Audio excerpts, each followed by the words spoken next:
Normally we speak at this time about specific Christian beliefs, but I think sometimes it's good to stop and step back from that and instead think of things that affect our Christian beliefs.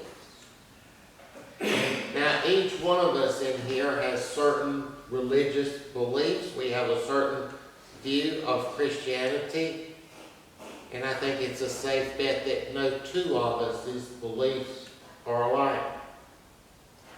Now, as Christians, our beliefs come from things recorded in the Bible, one way or the other. And yet there are so many different beliefs out there. It's almost amazing when you think about it that out of this one book can come so many different beliefs, many of which are mutually exclusive.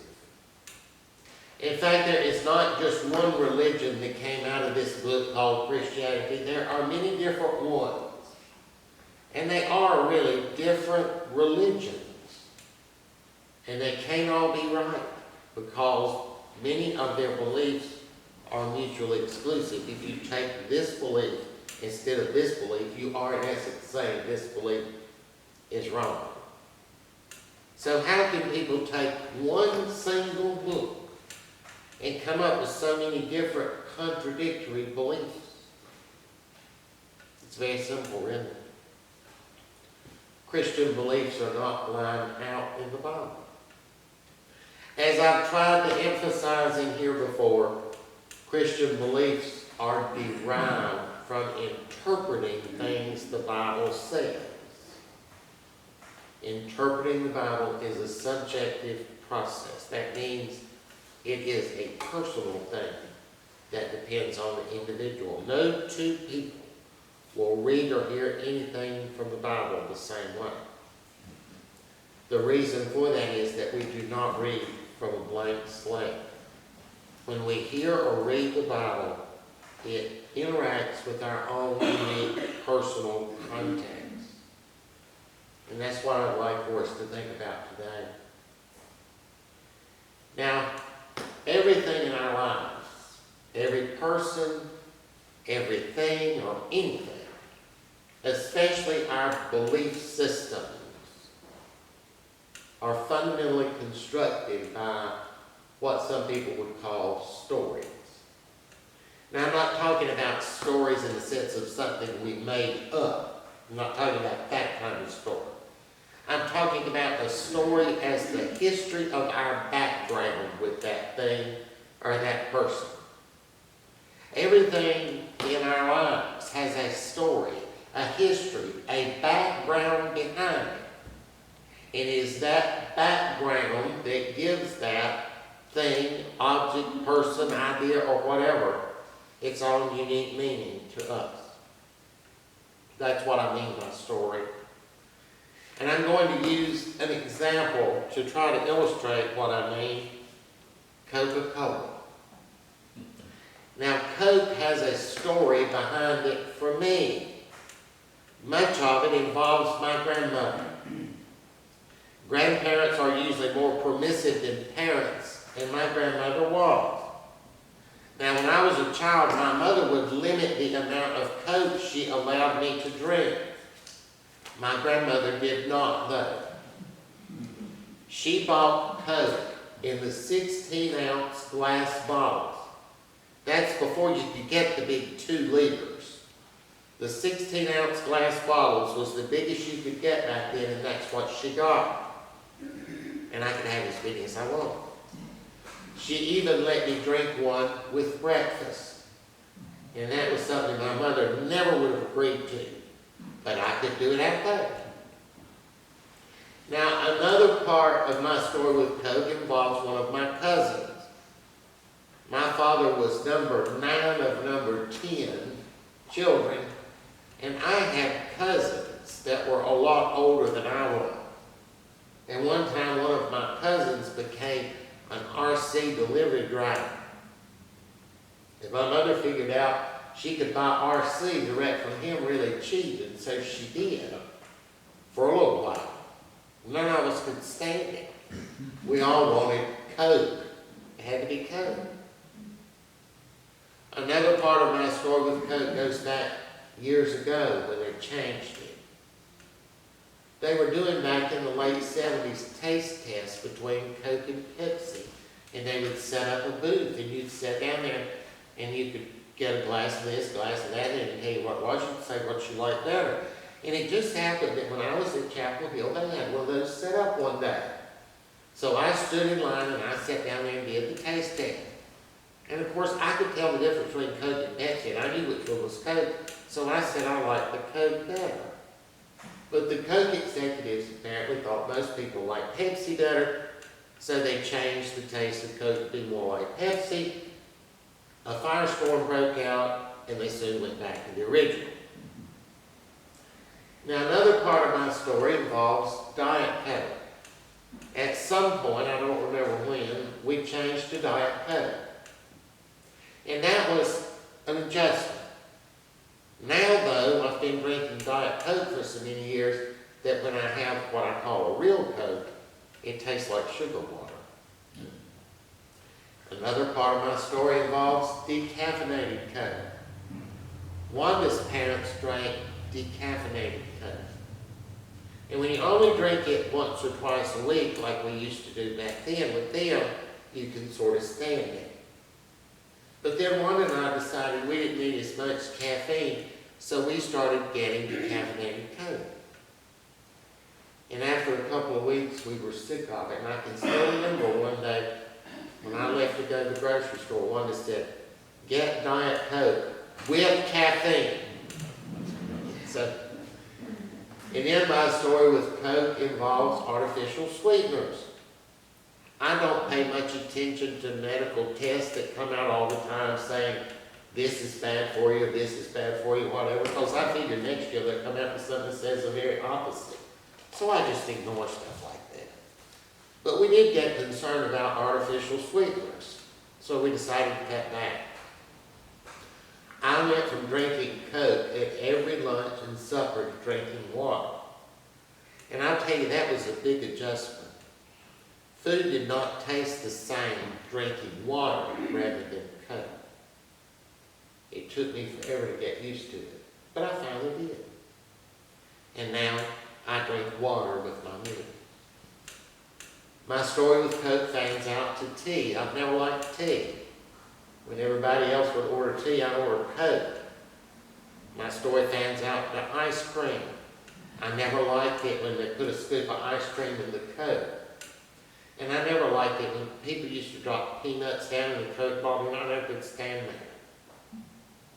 So that's part of my story about Coke. There's a whole 65, 66-year history with me behind Coke. There's a lot more than what I've shared.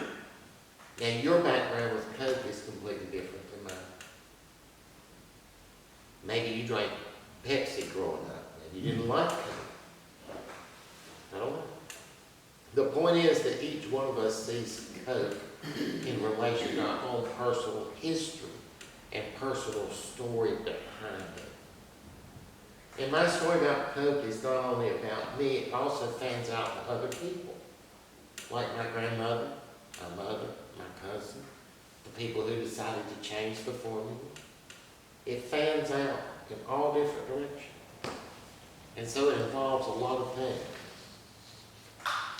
Story and background and context is important to human beings. We create these contexts and these stories around other people. There is a story and a background and a context in my mind with every one of you out there. And it is with you too.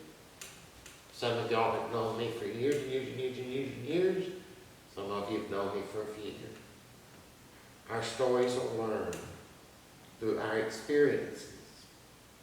And they form the way we look at any certain thing. I have a story about politics. I learned it through a lifetime of observing, and those things determine how I look at politics. Every time Trump does something, every time Biden does something, I interpret that through my existing story of politics. I interpret a lot of other things. I interpret what's going on in Ukraine today, what's going on in the Middle East today. I interpret that through my story about politics. I interpret interest rates in the stock market and the economy through my story about politics. I interpret how they choose what to put on the news and how they present it by my story about politics. I interpret the public school system and what's going on in society through my story about politics. If I ran into someone that had a different story, we would not agree. That would make us uncomfortable. My story wouldn't fit with theirs, theirs wouldn't fit with mine. And frankly, neither one of us would be very interested in learning the other story. Psychologists tell us that human beings like stability. We like things to remain the same. And we are usually indifferent to hearing a different story. We don't see the need. The reason for that is that our stories, all taken together, form our worldview, the way we look at things.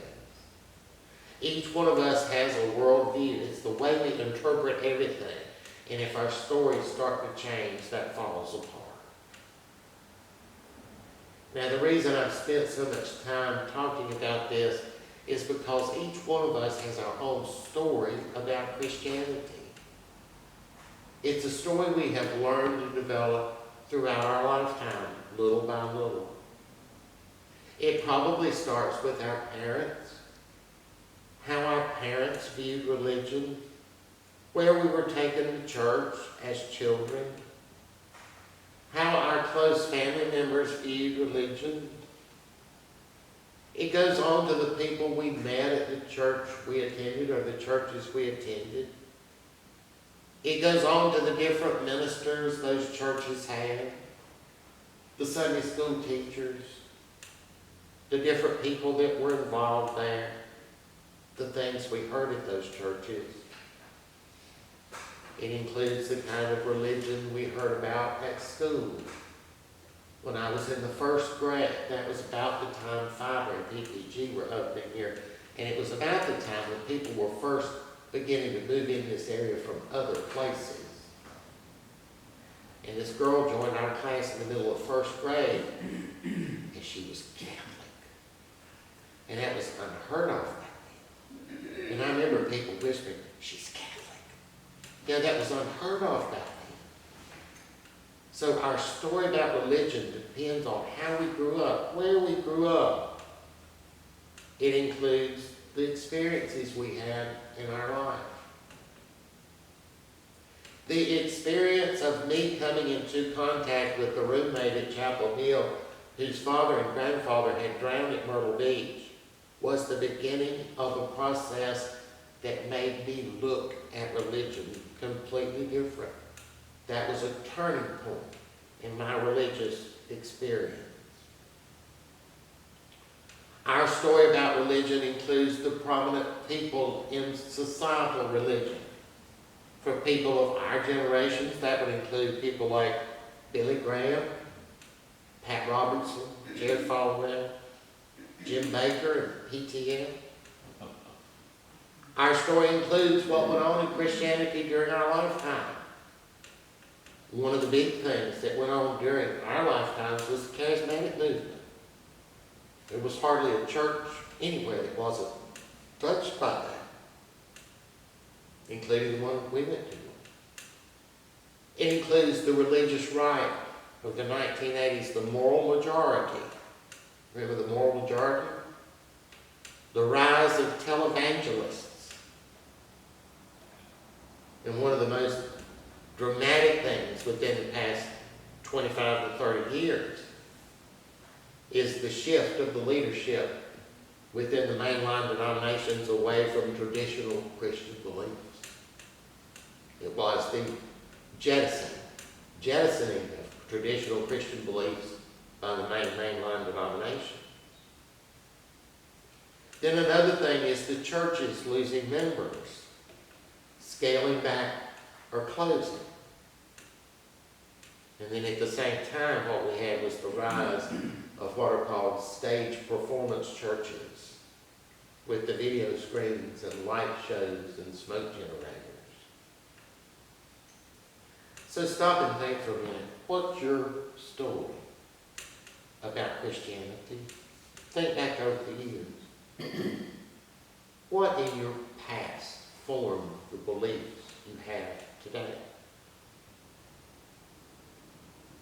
Maybe you grew up in a very formal and very country clubbish Episcopal church where everything was wind down. Maybe you grew up in the opposite of that. Maybe you grew up in a church where the preacher stood screaming in the pulpit with sweat rolling back. Those two people have very different experiences. Who were the big personalities in your story about Christianity? The people who most influenced the beliefs you have today, one way or the other. You know, somebody can influence your beliefs by turning you away, or somebody can influence your beliefs by turning you toward. What were the milestones in your history with Christianity? Were there any turning points? I told you one of mine.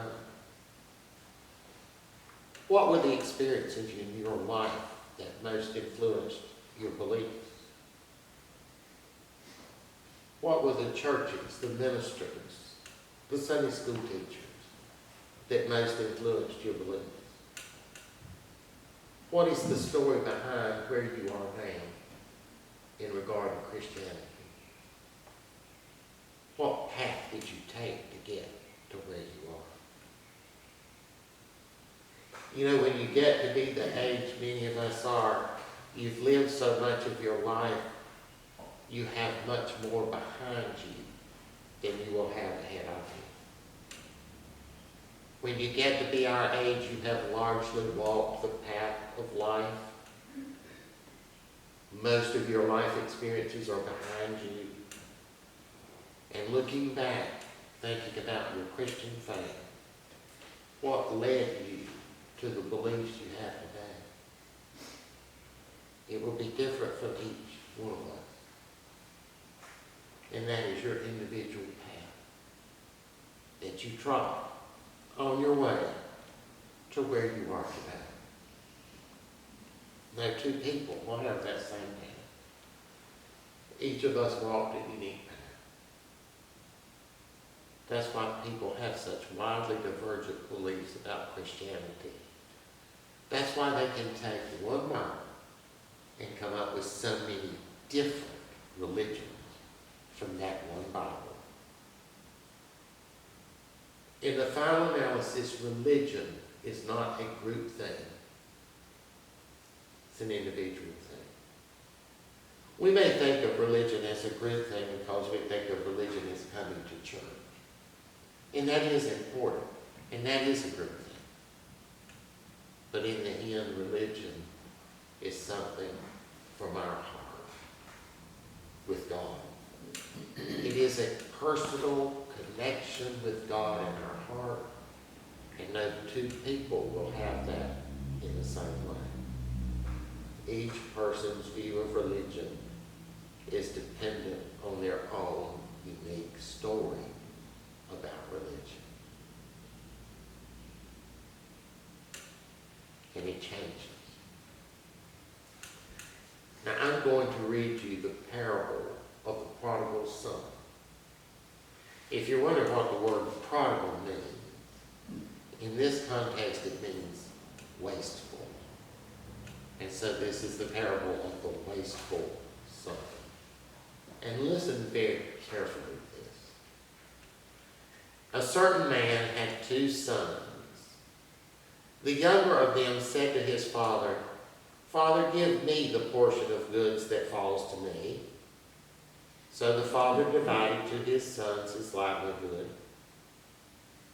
Not many days after that, the younger son gathered all that together and journeyed to a far country, and there he wasted his possessions But when he had spent all of it, there arose a severe famine in the land, and he was in want.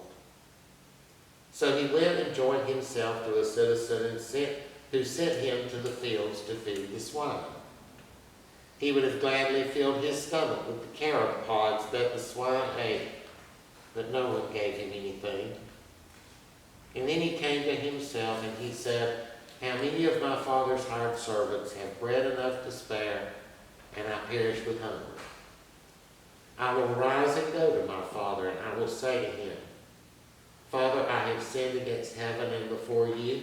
I am no longer worthy to be called your son. Make me as one of your hired servants." So he arose and went to his father. When he was still a long way off, his father saw him coming. He had compassion and ran and fell on his neck and kissed him. His son said, "Father, I have sinned against heaven and in your sight, and I am no longer worthy to be called your son." But the father called out to his servants, "Bring out the best robe, put it on him. Put a ring on his hand, put sandals on his feet. Bring the fatted calf and kill it. Let us eat and be merry. For this my son was dead and is alive again. He was lost and is found." And so then they began to be merry. Now the older son was out in the field. He came and drew near to the house, and he heard music and dancing. He called to one of the servants and asked what it meant. And the servant said, "Your brother has come, and because your father has received him safe and sound, he has killed the fatted calf." But the older son was angry and would not go in. So the father came out and pleaded with him. And the son said, "Look, these many years I have been serving you. I have never transgressed your commandment any time, and yet you never gave me even a young goat that I might make merry with my friend. But as soon as this son of yours comes, who has devoured your livelihood with harlots, you kill the fatted calf for him." And he said, "Son, you're always with me, and all that I have is yours. It was right that we should make merry and be glad. For your brother was dead, but is alive again. He was lost and is found."